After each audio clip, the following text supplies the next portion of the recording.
In the former Inca capital of Cusco, native Quechua and Aymara musicians perform songs on traditional instruments believed to date back at least 5,000 years. These activities allow us to generate funds to send to the capital for those of us who are maintaining the struggle there. As never before, Peru's indigenous communities are organizing and rising up. 2 months of roadblocks and protests have paralyzed much of southern Peru and revealed an underlying rage that goes beyond the initial anger over December's impeachment of a president this region had voted for overwhelmingly.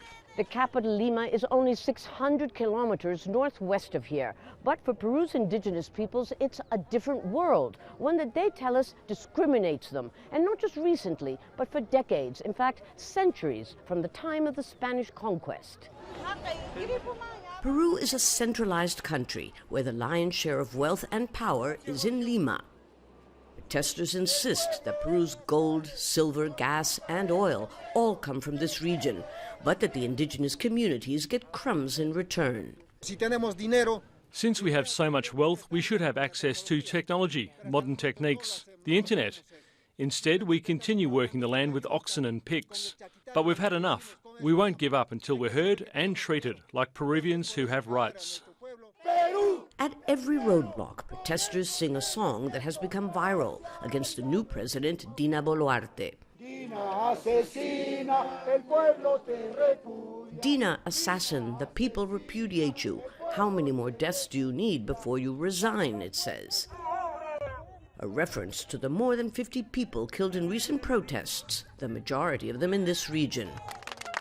Almost all of these demonstrators are subsistence farmers. They've no access to potable water, sewerage, or electricity, or decent health services and schools. Many are illiterate and don't speak Spanish. At the Ayavari roadblock, 70-year-old Leonarda insists she wants to send the world a message. We are not stupid. We have brains, ears, eyes, hands, feet. But they treat us like ignorant peasants. We've been orphaned by the government. We have to fight for our grandchildren. Beyond the current political conflict, the lid seems to have been lifted on Peru's deep class and racial divisions that are making many of Peru's 4 million indigenous citizens feel disenfranchised and exploited by the rest. Lucia, Newman, Jazeera, Puno, Peru.